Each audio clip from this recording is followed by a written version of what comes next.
At 0347, on the morning of November the 23rd, 1943, Lieutenant Commander Dudley Walker Morton stood in the conning tower of USS Wahoo, 8 miles off the coast of northern Honshu. Through his periscope, he watched a Japanese convoy of 4 cargo ships steaming south without escort. No destroyers, no patrol craft, just 4 merchantmen carrying troops and supplies. Morton had been hunting in these waters for 11 days. This was his 5th war patrol. He knew exactly what to do. Morton ordered battle stations. Wahoo's crew moved to their positions with practiced efficiency. Torpedomen flooded tubes 1 through 4. The fire control party calculated range, speed, and deflection angle. Morton tracked the leading ship through his periscope. Range 3,200 yards, speed 9 knots. The setup was perfect. At 0351, Morton gave the command. Fire 1, fire 2, fire 3. 4 torpedoes left Wahoo's bow tubes at 8-second intervals. Morton watched through the periscope as the first torpedo struck the lead ship amidships. The explosion tore a 40-foot hole in the hull. The ship began listing immediately. The second torpedo hit the same vessel near the stern. The ship broke in half and sank within 4 minutes. If you're enjoying this deep dive into the story, hit the subscribe button and let us know in the comments from where in the world you're watching from today. Morton swung Wahoo's bow toward the second ship. The convoy had not yet realized they were under attack.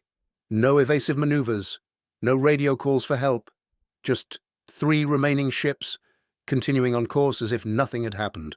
Morton fired 2 more torpedoes. Both hit. The second ship went down in 6 minutes. Wahoo reloaded and attacked the third ship. 1 hit. The vessel didn't sink immediately, but was dead in the water, burning. The 4th ship finally understood what was happening and turned to run. Morton pursued on the surface at full speed. Wahoo could make 20 knots surfaced. The cargo ship could barely manage 12. The chase lasted 90 minutes. At 0523, Morton submerged to attack position and fired his last 2 torpedoes. 1 missed. 1 hit the cargo ship's engine room. The ship stopped but remained afloat. Morton surfaced and finished the vessel with Wahoo's 4-inch deck gun. 47 shells. The ship sank at 0551. 4 ships sunk in 2 hours and 4 minutes. 0 Japanese casualties inflicted on Wahoo. Morton's after-action report was matter-of-fact. Attacked unescorted convoy. 4 ships sunk. All torpedoes functioned properly. No counterattack encountered. The report mentioned that the convoy had been carrying troops. Estimated casualties exceeded 3,000 Japanese soldiers who drowned when the transports went down. Morton submitted the report through normal channels to Submarine Force Pacific Headquarters at Pearl Harbor. Admiral Charles Lockwood read it and filed it with dozens of similar reports from other submarine commanders. This was routine submarine warfare in late 1943. American submarines were sinking Japanese ships faster than Japanese shipyards could replace them. The pattern had been consistent since mid-1942. American submarines operated aggressively in Japanese home waters along major shipping routes and near Japanese-controlled ports. They sank cargo ships, tankers, troop transports, and warships with devastating efficiency. Japanese submarines, by contrast, achieved minimal results. They operated under different doctrine, emphasized different targets, and faced different strategic priorities. But those differences alone don't explain the massive disparity in results. American submarines sank approximately 1,300 Japanese merchant and naval vessels during the Second World War. Japanese submarines sank approximately 184 Allied merchant and naval vessels. The ratio was 7-1 in favor of the United States. That disparity was not primarily about technology. Both sides had capable submarines. It was not primarily about courage. Japanese submariners were as brave as Americans. The disparity came from doctrine, targeting priorities, logistics, intelligence, and institutional culture. Understanding why requires examining what both submarine forces were trying to accomplish and how they attempted to accomplish it. The Imperial Japanese Navy entered the Second World War with one of the world's most capable submarine forces, 63 submarines operational in December 1941, another 20 under construction. Japanese submarines were technologically advanced. The Type 95 torpedo was superior to anything in the American inventory at the start of the war. Japanese submarines had longer range than most American boats. They could operate farther from bases for extended periods. Japanese submarine crews trained intensively. Many officers had years of experience, but the Imperial Japanese Navy assigned submarines missions that minimized their effectiveness against merchant shipping. Japanese submarine doctrine emphasized attacking enemy warships rather than merchant vessels. This doctrinal choice reflected broader Japanese naval strategy. The Imperial Japanese Navy planned to win the war through decisive fleet engagements. Submarines were supposed to weaken American battle fleets before the main surface engagement. Submarines would sink carriers, battleships, and cruisers. The weakened American fleet would then be destroyed by Japanese battleships in a climactic gun battle. This doctrine made sense within the framework of pre-war Japanese strategic thinking. It made no sense given the actual nature of the Pacific War. There would be no decisive fleet engagement. The war would be decided by attrition, industrial production, and logistics. Japanese submarines spent the war hunting American carriers and battleships, while American submarines destroyed the merchant fleet that kept Japan's war economy functioning. The doctrinal difference was evident from the war's first days. On December 10, 1941, the Japanese submarine I-6 spotted the American carrier Saratoga west of Hawaii. I-6 stalked the carrier for hours, maneuvering into position. At 20:30 hours, I-6 fired a single torpedo. The torpedo struck Saratoga on the port side, flooding 3 compartments. The carrier survived and limped back to Pearl Harbor for repairs. Saratoga was out of action for 6 months. The attack was considered a significant success by Japanese submarine command. The same day, American submarine USS Gudgeon was patrolling off Japan's home islands. Gudgeon's commander, Lieutenant Commander Elton Grenfell, spotted a Japanese cargo ship steaming unescorted toward Yokohama. Grenfell attacked and sank the ship with 2 torpedoes. The cargo ship carried 12,000 tons of rubber, tin, and aviation fuel from Southeast Asia. The sinking was noted in Grenfell's patrol report, but was considered routine. No particular recognition followed. Both attacks were successful within their respective doctrinal frameworks. Japanese submarines damaged an American carrier. American submarines sank a cargo ship, but the long-term strategic consequences were completely different. Saratoga returned to service in May 1942 and fought throughout the war. The damaged carrier was replaced functionally by American industrial production within months. The cargo ship I-6 Sank was never replaced. The rubber, tin, and aviation fuel it carried never reached Japan. That pattern would repeat thousands of times. Japanese submarines would occasionally damage American warships. American submarines would systematically destroy Japanese merchant shipping. By 1945, Japan's war economy had collapsed because the merchant fleet no longer existed to transport raw materials. The doctrinal difference stemmed from fundamentally different theories about how submarine warfare contributed to overall strategy. Japanese naval theorists had studied submarine operations in the First World War. They noted that German U-boats had achieved their greatest successes against merchant shipping in the Atlantic. German submarines had nearly starved Britain into surrender in 1917. But Japanese theorists concluded that merchant warfare was appropriate for Germany because Germany was fighting a resource-rich alliance. Sinking merchant ships denied resources to enemies who had plenty. Japan, by contrast, was fighting to seize resources from enemies who controlled them. Japanese war planning assumed quick conquest of resource-rich territories in Southeast Asia, oil from the Dutch East Indies, rubber from Malaya, tin from French Indochina. Once those resources were secured, Japanese merchant ships would transport them to Japan. American submarines might sink some merchant ships, but Japanese planners assumed acceptable losses. The critical question was whether the American fleet could contest Japanese control of conquered territories. If American carriers and battleships could be sunk, American forces couldn't retake captured islands. Japanese merchant shipping would be secure. This logic had a fatal flaw. It assumed Japan could defend conquered territories without depending on continuous resupply. It assumed Japanese industry could function with reduced resource imports. It assumed American submarines couldn't sink merchant ships fast enough to matter strategically. All three assumptions were wrong. Japanese garrisons on Pacific Islands required constant resupply of food, ammunition, and fuel. Japanese industry couldn't function without continuous imports of raw materials. And American submarines, once their torpedoes worked properly, sank merchant ships with devastating efficiency. The American submarine force entered the war with very different doctrine. American submarine warfare planning was based on commerce raiding, attack merchant shipping, sink tankers, cargo ships, and troop transports, destroy the enemy's ability to move resources and supplies. This doctrine didn't emerge from clever strategic analysis. It emerged from practical reality. The United States Navy had spent decades developing War Plan Orange, the operational plan for war against Japan.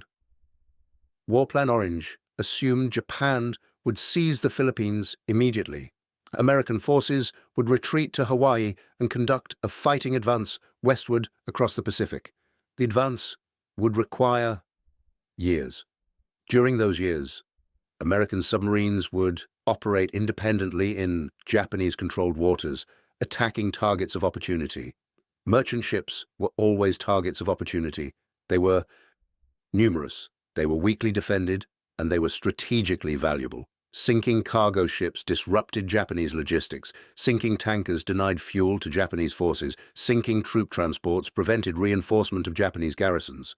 The doctrine was straightforward and aggressive. Go to Japanese home waters, find ships, sink them.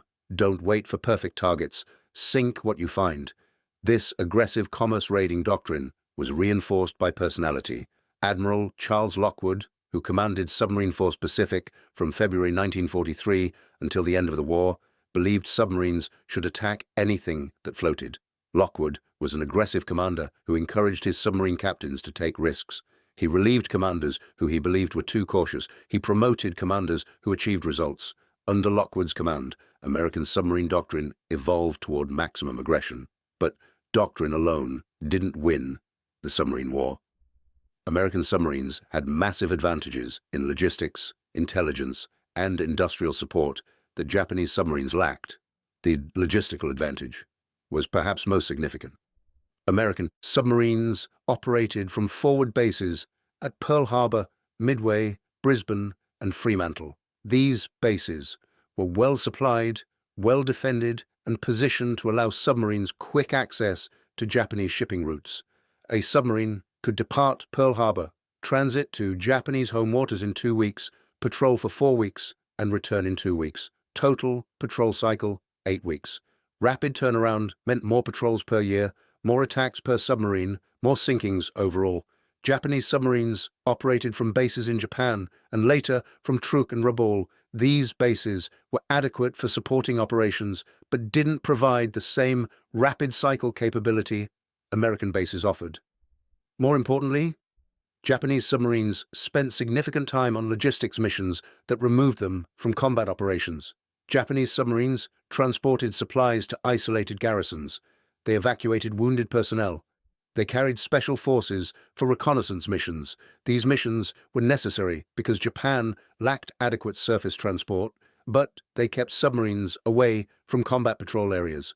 By 1944, Japanese submarines were spending more time on logistics missions than on combat patrols. American submarines never performed logistics missions. The United States had plenty of surface transports. Submarines were too valuable to waste on cargo delivery. This meant American submarines spent nearly all their time hunting enemy ships. The cumulative effect over 3 years of war was enormous. American submarines conducted far more combat patrols than Japanese submarines simply because American submarines weren't diverted to non-combat missions. Intelligence was another critical advantage. American code breakers penetrated Japanese merchant shipping codes by mid-1942. Station Hypo at Pearl Harbor, the same code-breaking unit that had provided intelligence for the Battle of Midway, turned its attention to Japanese shipping routes after the carrier battle. By late 1942, American intelligence could read Japanese convoy routing messages. They knew when convoys would depart, they knew routes, they knew destinations, they knew escort compositions. This intelligence was passed to submarine commanders before they departed on patrol. Commanders received specific convoy schedules and routes. They could position their submarines along convoy routes and wait for targets to arrive. The Japanese called it black magic. American submarines seemed to always be in the right place at the right time. Japanese naval officers couldn't explain it. They assumed American submarines had extraordinary luck, or that American patrol patterns were more effective than Japanese intelligence estimated. The truth was simpler. American submarines knew where Japanese ships would be because American code breakers told them. Japanese intelligence never achieved comparable penetration of American shipping codes. Japanese submarines patrolled areas where they hoped to find American ships, but they had no specific targeting information. They relied on random encounter and visual sighting. This was the difference between hunting and ambush. Japanese submarines hunted for targets. American submarines ambushed targets they knew were coming. Industrial support was equally decisive. American submarines that suffered mechanical failures or combat damage could return to base and be repaired quickly. Pearl Harbor had extensive repair facilities. Submarine tenders provided maintenance support. Damaged submarines could be restored to operational status within weeks. This meant American submarines spent more time on patrol and less time unavailable for operations. Japanese submarine repair capability was more limited. Damaged submarines often required months for repair because spare parts were unavailable or because repair facilities were overloaded. As the war progressed and American bombing damaged Japanese industrial facilities, repair times increased further. By 1944, some Japanese submarines waited 6 months for repairs that would have taken American submarines 3 weeks. The torpedo problem plagued American submarines for the first 18 months of the war, but eventually was solved through systematic testing and engineering redesign. Japanese torpedoes worked reliably from the start, which gave Japan a temporary advantage in 1942, but American institutional culture supported acknowledging problems and fixing them. Japanese institutional culture discouraged admitting problems existed. The Mark 14 torpedo, used by American submarines, had 3 separate problems. The magnetic exploder detonated prematurely. The contact exploder failed to detonate on impact. The torpedoes ran 10 feet deeper than set depth. Submarine commanders reported these problems repeatedly. Initially, the Bureau of Ordnance refused to believe the reports. The torpedoes had been tested extensively in peacetime. They were supposed to work. Commander after commander reported failures. The Bureau of Ordnance insisted the commanders were attacking incorrectly. By mid-1942, the evidence was overwhelming. Admiral Lockwood authorized live-fire tests against cliffs in Hawaii. The tests proved the contact exploder was defective. Lockwood ordered the magnetic exploder deactivated. Additional tests proved the depth-setting problem. Lockwood ordered torpedoes set to run shallower. By late 1942, American torpedoes worked reliably. By mid-1943, production had caught up with demand. Submarines had enough torpedoes to fire full spreads without worrying about conservation. The institutional willingness to acknowledge problems and implement solutions was critical. American submarine commanders weren't punished for reporting torpedo failures. They were encouraged to document problems thoroughly. Engineers analyzed the problems systematically. Solutions were tested rigorously. Once solutions were confirmed, they were implemented immediately across the entire submarine force. This pattern of problem recognition, systematic analysis, and rapid implementation characterized American submarine operations throughout the war. Japanese submarines never developed comparable institutional processes. When problems emerged, they were often attributed to crew error or bad luck rather than systematic equipment or doctrinal failures. This meant problems persisted rather than being solved. The cultural difference in how organizations responded to failure was as significant as any technological difference. Morton's patrol in Oahu demonstrated how all these advantages worked together. Oahu had departed Pearl Harbor on October 27, 1943. Morton received intelligence briefings about Japanese convoy routes in the Sea of Japan. The briefings specified exact routes, approximate timing, and likely escort strength. Morton positioned Wahoo accordingly. When the convoy appeared, it appeared exactly where intelligence said it would be. Morton attacked with reliable torpedoes that worked as designed. After sinking 4 ships, Morton radioed a brief contact report to Pearl Harbor. He didn't return to base immediately. He continued his patrol, searching for additional targets. The contrast with Japanese submarine operations was stark. Japanese submarines rarely received specific intelligence about American shipping routes. They patrolled areas they hoped contained targets. When they found targets, they often found them by accident. Japanese submarines carried torpedoes that worked but faced targets that were better defended and harder to approach. After attacks, Japanese submarines typically returned to base quickly rather than continuing patrol. The cumulative effect of these differences was the 7-to-1 sinking ratio. Commander Dudley Walker Morton was one of the American submarine force's most successful commanders. He took command of Wahoo in August 1942. Over the next 12 months, Morton conducted 5 war patrols and sank 19 confirmed Japanese ships. His aggressive tactics and willingness to take risks made him a model for other submarine commanders. Admiral Lockwood held up Morton as an example of how submarine warfare should be conducted. Morton's success came from personality combined with systematic support. Morton was naturally aggressive. He attacked targets other commanders might have avoided. He penetrated defended harbors. He surfaced to chase fleeing merchantmen with his deck gun. This aggressiveness produced results, but it also relied on the institutional support structure that made aggressive operations sustainable. Wahoo was well maintained. Its torpedoes worked. Morton received good intelligence. Repair facilities at Pearl Harbor kept Wahoo operational. Morton could be aggressive because the system supported aggression. On January 26, 1944, Wahoo departed Pearl Harbor for her 6th war patrol. Morton intended to operate in the Sea of Japan, penetrating through La Perouse Strait between Hokkaido and Sakhalin.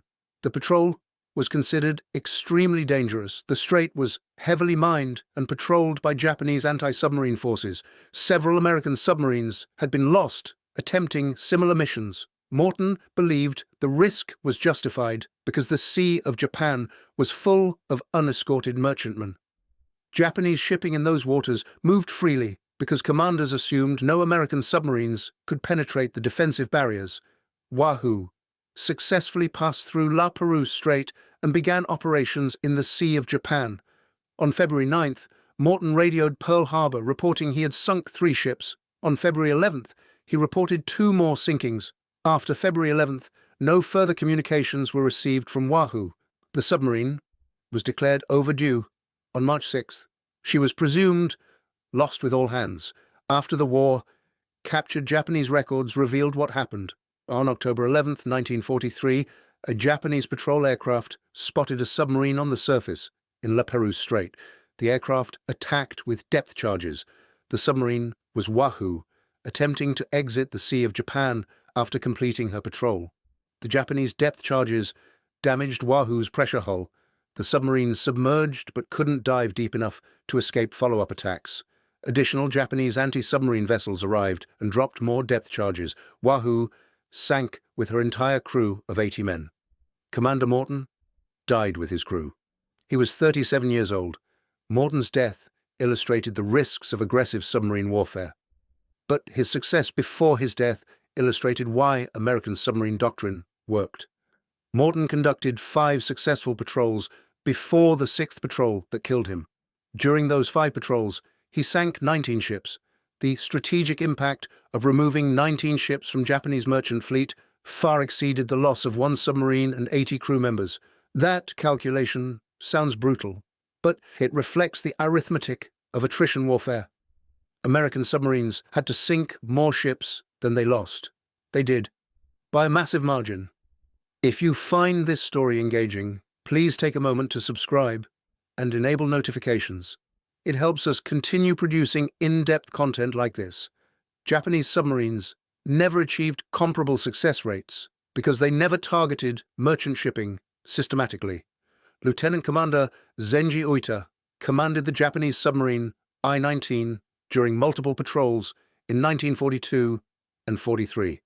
I-19 was a large, capable submarine with experienced crew. WWII was considered one of Japan's most skilled submarine commanders. On September 15, 1942, E-19 torpedoed and sank the American carrier Wasp southeast of Guadalcanal. 3 torpedoes struck the carrier. Fires spread rapidly. The carrier was abandoned and sank that evening. 900 American sailors were rescued. 293 died. The sinking was a major success for Japanese submarine forces. WWII received recognition. I-19 was credited with eliminating a critical American carrier at a time when American carrier strength was severely limited. But WWII's success was unusual. Japanese submarines sank only 5 American warships larger than destroyers during the entire war. They damaged several more, but actual sinkings were rare. American carriers and battleships were heavily escorted, zigzagged constantly, and were difficult targets. Japanese submarines spent enormous effort stalking these valuable but elusive targets, while American submarines sank hundreds of unescorted merchantmen.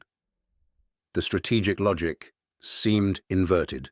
Japan desperately needed its merchant fleet to survive. Japanese industry required imported oil, rubber, iron ore, and bauxite. 14 million tons of merchant shipping in 1941. By 1945, fewer than 2 million tons remained operational. The rest had been sunk primarily by American submarines. Japan's war economy collapsed because raw materials couldn't reach factories. Factories stopped production. The military couldn't equip new units. Existing units couldn't be supplied. The entire war effort ground to a halt. Meanwhile, Japanese submarines focused on sinking American warships that American industry could replace faster than Japanese submarines could sink them. The United States built 155 carriers during the Second World War, escort carriers, light carriers, and fleet carriers. Japanese submarines sank 5. American industry replaced those 5 and added 150 more. No amount of successful Japanese submarine warfare against American warships could affect the strategic balance when American industrial production so vastly exceeded losses. Contrasting this with American submarine warfare against Japanese merchants reveals the asymmetry. Japan entered the war with approximately 6 million tons of merchant shipping. Japanese shipyards built roughly 4 million tons during the war. American submarines sank over 5 million tons. The arithmetic was impossible. Japan lost merchant capacity faster than it could build replacements. By 1945, Japan had merchant capacity to transport perhaps 20% of the oil, raw materials, and food it needed to sustain military operations and feed the civilian population. Understanding why requires looking at submarine construction and losses. The United States built 288 submarines during the Second World War. Most were Gato, Balao, or Tench-class fleet submarines designed specifically for long-range patrol in the Pacific. These submarines displaced 1,500 tons surfaced, carried 24 torpedoes, and had range exceeding 12,000 miles. They could patrol Japanese home waters, the South China Sea, and the waters around Southeast Asia without refueling. Japan built 126 submarines during the war. Some were large fleet submarines comparable to American boats. Others were smaller coastal submarines with limited range. The Japanese construction rate couldn't keep pace with losses. American anti-submarine warfare sank 128 Japanese submarines during the war. This included submarines sunk by surface ships, aircraft, and other submarines. The Japanese submarine force shrank throughout the war, despite construction efforts. American submarine losses were significantly lower. 52 American submarines were lost to all causes. Some were sunk by Japanese anti-submarine forces. Others were lost to operational accidents. The loss rate was approximately 18% of submarines built. Crews lost totaled 3,700 American submariners, but the submarines that survived conducted multiple patrols and sank far more Japanese shipping than was lost to all causes. The mathematical advantage compounded over time. American submarines that survived early patrols became more effective as crews gained experience and as torpedoes became more reliable. Commanders like Dudley Morton, Samuel Dealey, Eugene Fluckey, and Richard O'Kane achieved extraordinary results because they conducted multiple patrols, learned from experience, and operated with improving institutional support. Japanese submarines faced the opposite pattern. Experienced boats and crews were lost at increasing rates as American anti-submarine warfare improved. Replacement submarines were manned by less experienced crews who had less time to train because Japan faced chronic fuel shortages. The training problem became severe by 1944. New Japanese submarine crews received minimal training before deployment. Many captains had never conducted war patrols. This inexperience contributed to increasing loss rates. American destroyers and aircraft hunted Japanese submarines with sophisticated sonar, radar, and depth charges. Inexperienced Japanese submarine commanders made mistakes that experienced commanders would have avoided. More submarines were lost, fewer targets were sunk. The institutional learning curve favored the United States. American submarine tactics improved steadily throughout the war. Wolfpack tactics allowed multiple submarines to coordinate attacks on convoys. Better radio equipment improved communication between submarines and with headquarters. Improved radar allowed surfaced submarines to detect targets at night. Better sonar allowed submerged submarines to track targets underwater. Each innovation increased effectiveness. Japanese submarine tactics didn't improve comparably. Japanese submarines continued operating independently. Coordinated attacks remained rare. Communication with headquarters was limited. Japanese submarines lacked radar until very late in the war and had inferior sonar throughout. The technological gap widened as American equipment improved and Japanese equipment stagnated. The human cost of this disparity was enormous on both sides, but particularly for Japan. Japanese merchant marine casualties exceeded 60,000 killed during the war. Most died when their ships were torpedoed by American submarines. Survivors often spent hours or days in the water before rescue arrived, if it arrived. Many Japanese merchant sailors died from exposure, drowning, or shark attack after their ships sank. The merchant marine casualties exceeded Japanese Navy combat casualties in some years. American submarine crews suffered proportionally higher casualty rates than any other branch of the American military. 3,700 men killed out of approximately 16,000 who served on submarines represents a 22% fatality rate. No other military specialty approached that percentage. Submarine service was volunteer only. Men who served on submarines knew the risks. They accepted them because submarine duty offered higher pay, better food, and the opportunity to strike directly at the enemy. The psychological toll on survivors was significant. Submarine commanders who sank merchant ships often watched through their periscopes as ships went down with all hands. They saw men jumping into burning water. They heard explosions through the hull. They knew they were killing sailors who had no chance to fight back. Some commanders struggled with this. Most rationalized it as necessary to win the war. The Japanese merchant sailors they killed were transporting resources that sustained Japan's military. Sinking those ships shortened the war and saved lives ultimately. Japanese submarine commanders faced different psychological burdens. They spent months on patrol, searching for targets they rarely found. When they did find targets, attacks often failed because escorts drove them off before they could achieve firing position. The frustration of unsuccessful patrols, combined with awareness that American submarines were destroying Japan's merchant fleet, created profound demoralization. Japanese submarine crews knew they were losing the war at sea, but had no effective response. The turning point in submarine warfare effectiveness came in late 1942 and early 1943. Before then, American torpedoes remained unreliable and American submarines achieved limited success. After then, reliable torpedoes combined with improving intelligence and more aggressive tactics produced devastating results. Japanese shipping losses increased dramatically. In 1942, American submarines sank approximately 180 Japanese merchant ships, totaling 600,000 tons. In 1943, American submarines sank approximately 300 ships, totaling 1.4 million tons. In 1944, sinkings exceeded 600 ships, totaling 2.7 million tons. The acceleration was geometric. More submarines on patrol, better intelligence directing them to targets, reliable torpedoes ensuring hits resulted in sinkings, improved anti-submarine escort couldn't compensate. Japanese escort vessels were too few and too poorly equipped. Japanese merchant ships had minimal defensive armament. American submarines hunted them with near impunity. By 1945, Japanese merchant shipping in home waters had collapsed. Convoys rarely sailed because few ships remained operational. Submarines patrolled empty seas, searching for targets that no longer existed. Some commanders reported patrols where they saw no ships at all.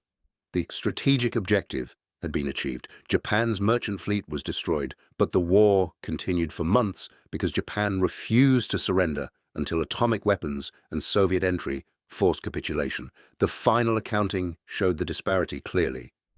American submarines sank 1,314 Japanese merchant and naval vessels, totaling 5 million tons. This represented approximately 55% of all Japanese merchant shipping sunk during the war. The remainder was sunk by aircraft, mines, surface ships, and operational losses. American submarines achieved this while representing less than 2% of American naval personnel. Japanese submarines sank 184 Allied merchant and naval vessels, totaling approximately 800,000 tons. This represented less than 1% of Allied merchant shipping lost during the entire war. The contrast demonstrates how thoroughly American submarine doctrine succeeded and Japanese submarine doctrine failed. The lessons from submarine warfare disparity influenced post-war naval thinking across the world. Every major navy concluded that submarines should target merchant shipping in any future war. The Soviet Union developed submarine forces specifically designed for commerce raiding against NATO supply lines. American and British submarine forces maintained capabilities for merchant interdiction, even as they added nuclear propulsion and ballistic missiles. The fundamental lesson was validated. Submarines win wars by destroying an enemy's ability to move resources, not by sinking individual warships. By early 1944, Japanese naval commanders understood they were losing the submarine war catastrophically. But understanding the problem didn't mean they could solve it. The institutional momentum behind fleet-focused doctrine proved impossible to reverse, even as evidence mounted that merchant warfare would have served Japan's interests better. Captain Takeo Mori wrote a confidential assessment in March 1944 analyzing Japanese submarine operations. Mori commanded Submarine Squadron 7 and had access to operational data from across the submarine force. His report acknowledged that American submarines were achieving strategic results far exceeding our own forces. By targeting merchant shipping, Mori recommended immediate doctrinal revision to prioritize merchant interdiction over fleet operations. The report went nowhere. Senior commanders rejected Mori's recommendations. Their reasoning reflected institutional rigidity and strategic blindness. Changing submarine doctrine in 1944 would require admitting the previous doctrine had been wrong. It would require acknowledging that 3 years of submarine operations had achieved minimal strategic effect. Japanese military culture made such admissions nearly impossible. Officers who advocated fundamental changes to established doctrine risked being accused of defeatism or disloyalty. The institutional resistance to changing course persisted even as Japan's strategic situation deteriorated. By mid-1944, American forces had captured the Mariana Islands, placing B-29 bombers within range of Japanese home islands. The Philippines would fall by early 1945. The merchant fleet that was supposed to sustain Japan's war economy had shrunk to a fraction of its original capacity. Raw material imports dropped to levels that made continued industrial production impossible. Yet, Japanese submarines continued hunting American carriers and battleships while the remaining Japanese merchantmen sailed without adequate protection. This organizational failure to adapt doctrine based on empirical evidence represents one of the war's great strategic blunders. Japanese submarine force possessed capable boats, brave crews, and sufficient numbers to have made merchant interdiction costly for the Allies. Redirected towards systematic commerce raiding in 1943 or even early 1944, Japanese submarines could have disrupted American supply lines across the Pacific. They couldn't have matched American submarine effectiveness because they lacked the intelligence, logistics, and industrial support advantages. But they could have achieved far more than they did hunting warships. The path not taken haunted Japanese naval officers after the war. In post-war interviews, former submarine commanders acknowledged the doctrinal mistake. Commander Mochitsura Hashimoto, who survived the war, stated bluntly that we wasted our submarines chasing ghosts while America destroyed our lifeline. That assessment was accurate, but came too late to matter. The calculus of tonnage understanding submarine warfare requires understanding tonnage mathematics. Ships are measured in gross registered tons, a volume measurement that roughly corresponds to cargo capacity. A 10,000-ton merchantman could carry approximately 10,000 tons of cargo. Sinking that ship removed both the vessel and its cargo from enemy capability. Japan needed to import approximately 10 million tons of material annually to sustain its war economy at 1941 levels. Oil, coal, iron ore, bauxite, rubber, tin, and rice all required continuous imports.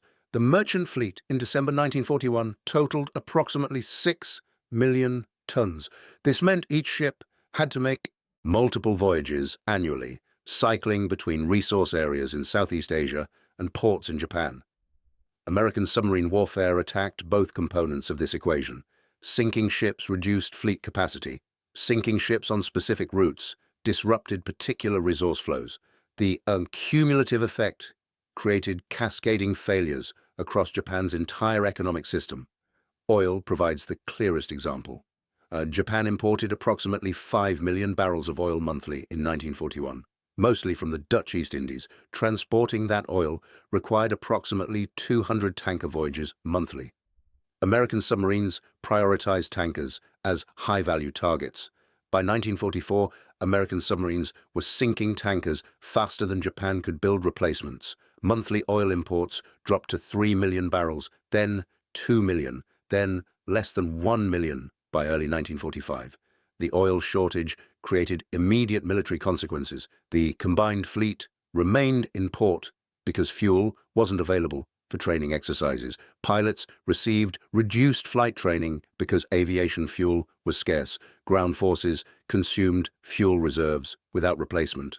By mid-1945, Japan's military forces were effectively immobilized by fuel shortages that stemmed directly from tanker losses to American submarines. Similar patterns affected every imported resource.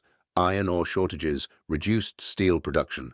Bauxite shortages reduced aluminum production. Rubber shortages affected everything from vehicle tires to aircraft components. The shortages compounded because factories required multiple materials simultaneously.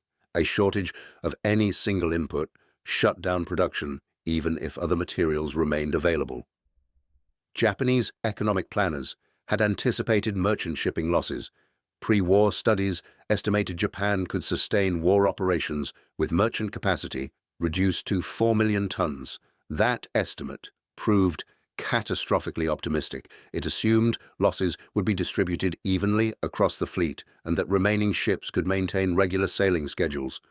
Neither assumption held. American submarines concentrated on specific routes and specific ship types.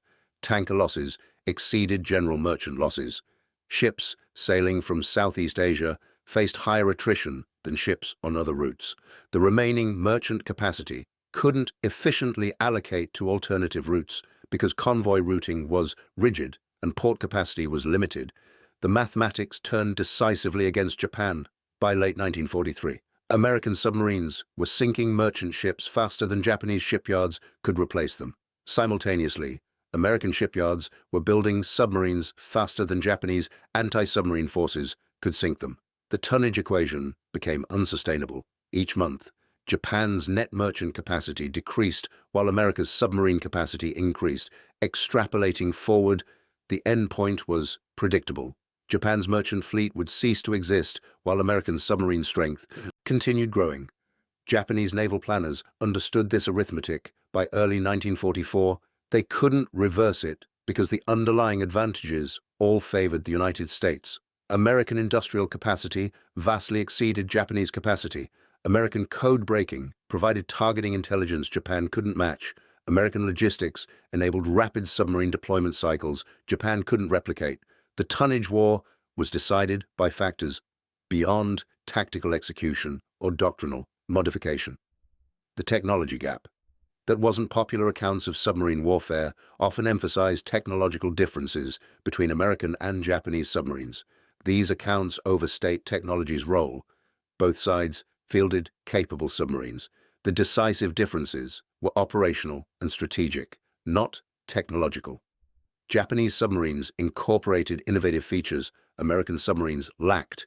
Japanese Type 95 torpedoes used oxygen propulsion that left no bubble wake, making them harder to detect than American torpedoes. Japanese long-range submarines could operate farther from bases than most American boats.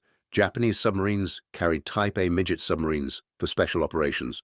Some Japanese submarines carried seaplanes for reconnaissance. These technological advantages should have provided operational benefits. They didn't, because technology alone doesn't determine military effectiveness. The oxygen torpedoes were excellent weapons, but they didn't matter if submarines couldn't find targets to shoot at.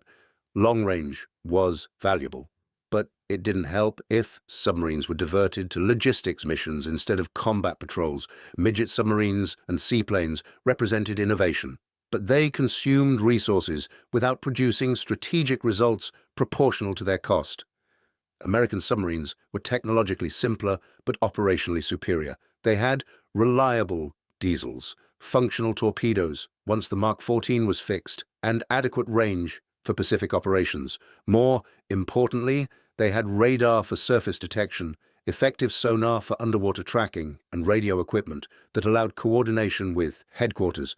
These practical technologies mattered more than sophisticated features that provided marginal advantages. The radar advantage deserves emphasis. American submarines received surface search radar beginning in 1942. By late 1942, most American submarines on patrol carried radar that could detect ships at 10 to 15 miles in darkness or poor visibility. This transformed night operations. Submarines could surface after dark, use radar to locate targets, and attack without being detected visually. The radar allowed submarines to hunt aggressively at night when Japanese ships assumed submarines would remain submerged. Japanese submarines received radar very late in the war. Most Japanese submarines never carried radar at all. This meant they could only attack targets they could see through periscopes during daylight or targets they stumbled across on the surface at night. The targeting limitation reduced opportunities dramatically. Ships spotted by periscope during daylight were often escorted or alerted to submarine presence. Ships encountered randomly on the surface at night were rare. The sonar gap was equally significant. American submarines carried improved sonar that allowed passive tracking of targets underwater. Submarines could detect ships by listening for propeller noise without revealing their own position. This capability supported approach and attack without surfacing. Japanese submarines had adequate sonar, but never developed comparable passive tracking capability. Japanese submarines relied more heavily on visual sighting, which limited operational flexibility. Technology mattered, but it mattered most when paired with doctrine, intelligence, and logistics that allowed effective employment. American submarines used radar effectively because they operated in areas where targets were present and because intelligence indicated where to search. Japanese submarines could have benefited equally from radar, but they wouldn't have found more targets without better intelligence about American shipping routes. The lesson is that technology provides potential advantages, but realizing those advantages requires appropriate organizational systems.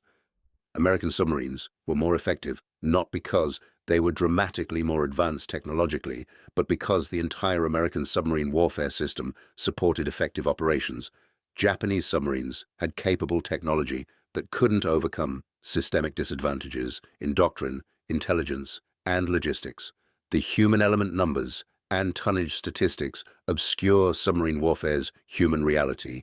Every ship sunk meant men dying in the water. Every submarine lost meant entire crews perishing in crushed pressure holes or drowning in flooded compartments. The human cost was staggering and fell heavily on both sides. American submariners accepted extraordinary casualty rates. 22% killed was higher than Marine infantry, higher than army divisions in Europe, higher than any other military specialty. Men volunteered anyway because submarine duty offered autonomy, better conditions than surface ships, and the satisfaction of striking directly at the enemy. Submarine crews were close-knit. Officers and enlisted men lived in cramped quarters where normal military hierarchy relaxed somewhat. Everyone depended on everyone else. Equipment failures or crew mistakes killed everyone aboard equally. The psychological burden of submarine warfare affected men differently. Some commanders, like Dudley Morton, embraced aggressive tactics without apparent hesitation. Morton attacked relentlessly, sank ships without mercy, and moved immediately to the next target. His aggressiveness made him successful and ultimately killed him. Other commanders struggled more visibly with the human cost of submarine warfare. Watching merchant ships sink with their crews troubled some officers, particularly when the sinking ships carried troops who had no chance of survival. Commander Richard O'Kane, who served as executive officer under Morton before receiving his own command, described watching a troop transport sink after being torpedoed. You could hear them screaming through the hull, hundreds of men, maybe thousands. They were soldiers. They would have killed Americans if they'd reached their destination. But they were drowning, and we'd killed them, and it stayed with you. O'Kane became one of the war's most successful submarine commanders, but he never reconciled completely with the human cost of his success. Japanese merchant mariners suffered catastrophically. More than 60,000 killed represented a casualty rate exceeding 40% of all men who served in the merchant marine. These weren't combat troops. They were merchant sailors doing dangerous work for modest pay. Many were older men exempt from military service or younger men assigned to merchant duties instead of military service. They died when torpedoes struck their ships without warning in the middle of the night. The manner of death mattered. Ships torpedoed at night sank rapidly, often within minutes. Men below decks had no chance to escape. Men on deck faced dark water, often burning from spilled fuel oil, with rescue hours or days away if it came at all. Hypothermia killed men in northern waters. Sharks killed men in tropical waters. Exposure and dehydration killed men everywhere. The survivors often described their experiences as worse than direct combat because of the helplessness. They couldn't fight back. They could only hope to survive until rescue arrived. Japanese submarine crews faced different psychological challenges. The frustration of unsuccessful patrols demoralized men who understood they were losing the war at sea. Unlike surface ships that could see enemy vessels and engage them, submarines spent weeks searching empty ocean for targets that never appeared. The awareness that American submarines were systematically destroying Japan's merchant fleet while Japanese submarines achieved minimal results created profound despair among crews who had no way to change the strategic situation. The loss rate intensified psychological pressure. By 1944, Japanese submariners knew that 1 in 3 submarines didn't return from patrol. Those odds weighed on men preparing to depart on missions. Unlike American submariners who volunteered for submarine duty, many Japanese submariners were assigned to submarines without choice. They served because ordered to serve, accepted risks because ordered to accept them, and died because their institutional leadership failed to employ them effectively.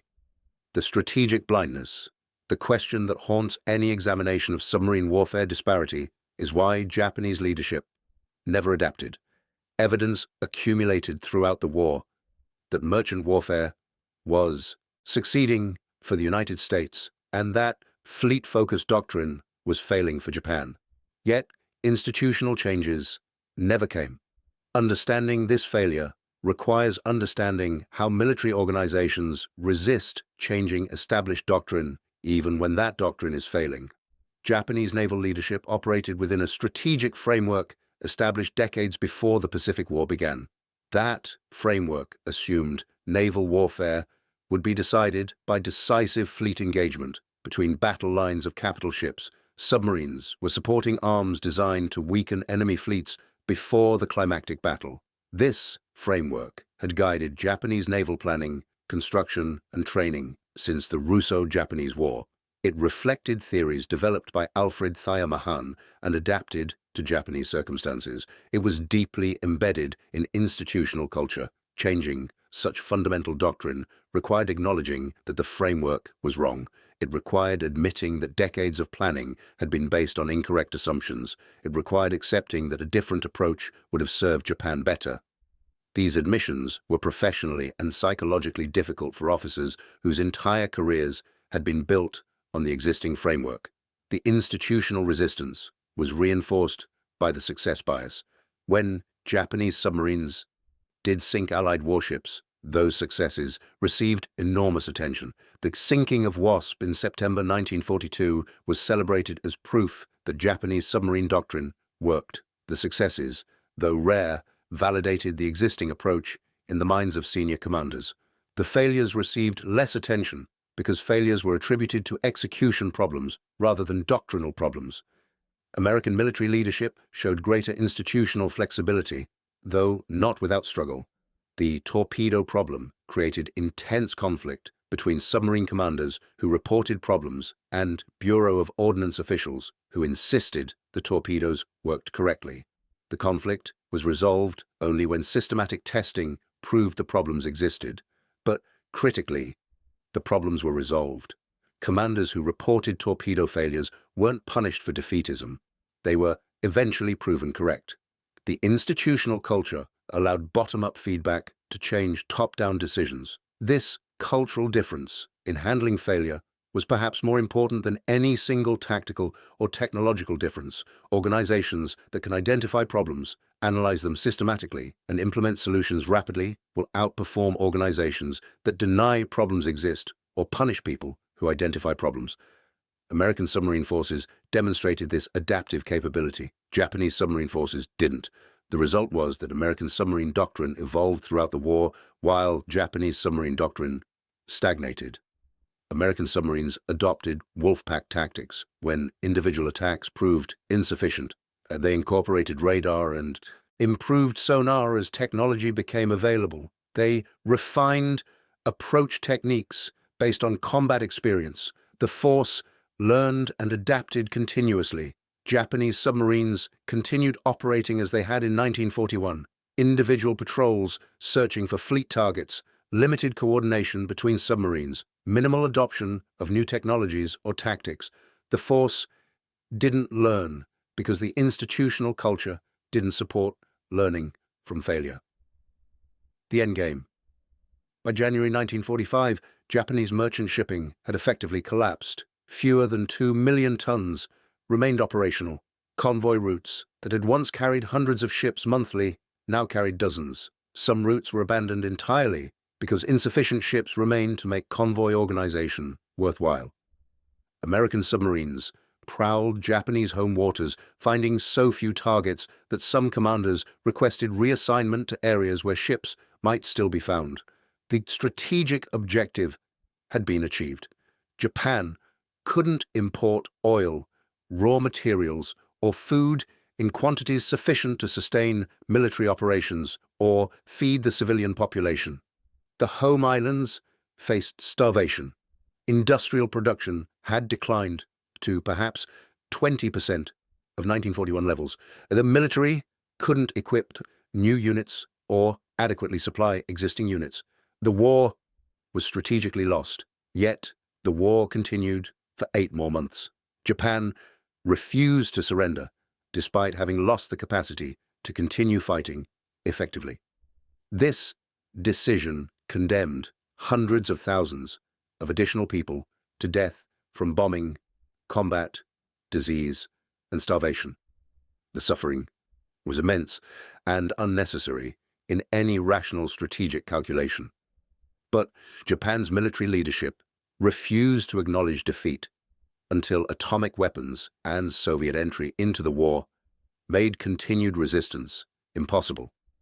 American submarines contributed minimally to the war's final months. They continued patrols but found few targets. Some submarines were withdrawn from combat operations and assigned to lifeguard duty, rescuing downed pilots near Japanese home islands. Others conducted reconnaissance missions or special operations. The merchant warfare campaign that had been the submarine force's primary mission was effectively over because no merchant fleet remained to fight. The final accounting showed 1,314 Japanese merchant and naval vessels sunk by American submarines, totaling over 5 million tons. Against this, Japanese submarines sank 184 Allied vessels, totaling approximately 800,000 tons. The ratio was nearly 7-to-1 in ships sunk, more than 6-to-1 in tonnage destroyed. This disparity represented one of the most one-sided campaigns in modern military history. Lessons learned and mislearned. Post-war analysis of submarine warfare shaped naval thinking for decades. The obvious lesson seemed clear. Submarines should target merchant shipping in any future war. Every major navy drew this conclusion.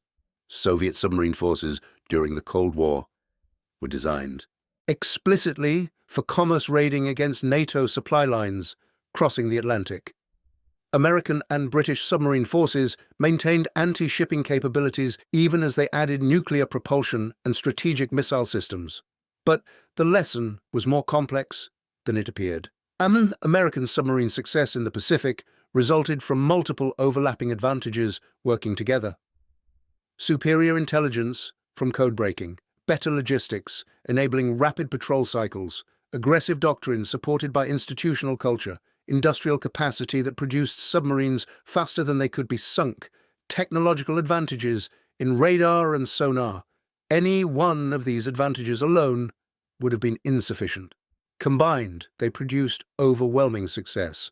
The lesson that submarines win wars by destroying merchant shipping is correct but incomplete. Submarines win wars by destroying merchant shipping when they have intelligence to find targets, logistics to sustain operations, technology to attack effectively, and industrial support to maintain force strength. Without these supporting elements, submarines attacking merchant shipping will achieve limited results regardless of doctrinal correctness.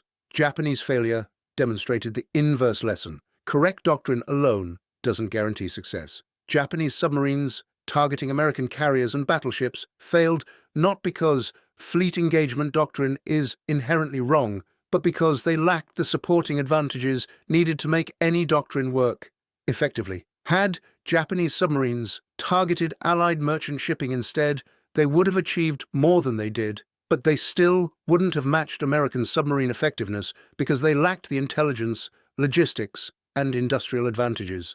The human lesson is darker.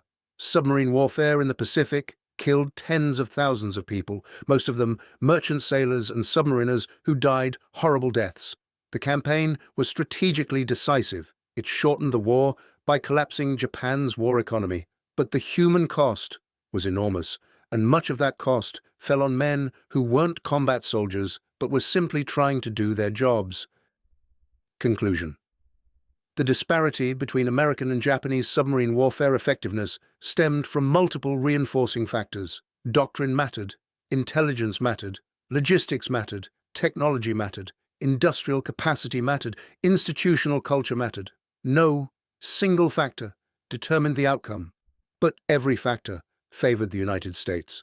Japanese submarines operated under doctrinal constraints that minimized their effectiveness against merchant shipping. They lacked the intelligence to find targets effectively. They were diverted to logistics missions that kept them from combat operations. They faced better-equipped enemies as American anti-submarine warfare improved. They operated within an institutional culture that couldn't adapt doctrine based on evidence. The result was minimal strategic impact despite possessing capable boats and brave crews. American submarines operated under aggressive doctrine that prioritized merchant shipping. They received excellent intelligence from code breaking that told them where targets would be. They operated from forward bases that enabled rapid patrol cycles. They employed improving technology effectively. They operated within an institutional culture that identified problems and solved them systematically. The result was devastating effectiveness that collapsed Japan's war economy and shortened the war. The story of Dudley Morton and Wahoo illustrates both the success and the cost of American submarine warfare. Morton achieved extraordinary results through aggressive tactics supported by systematic advantages. His death illustrated the risks inherent in submarine warfare. But his success demonstrated why American doctrine worked. 5 successful patrols, sinking 19 ships, represented strategic impact far exceeding the loss of 1 submarine and 80 men. The broader story shows how military effectiveness emerges from systems rather than individual components. Victory in submarine warfare didn't come from brave crews alone, or smart commanders alone, or good technology alone, or correct doctrine alone. Victory came from combining all these elements within an institutional framework that supported their effective employment.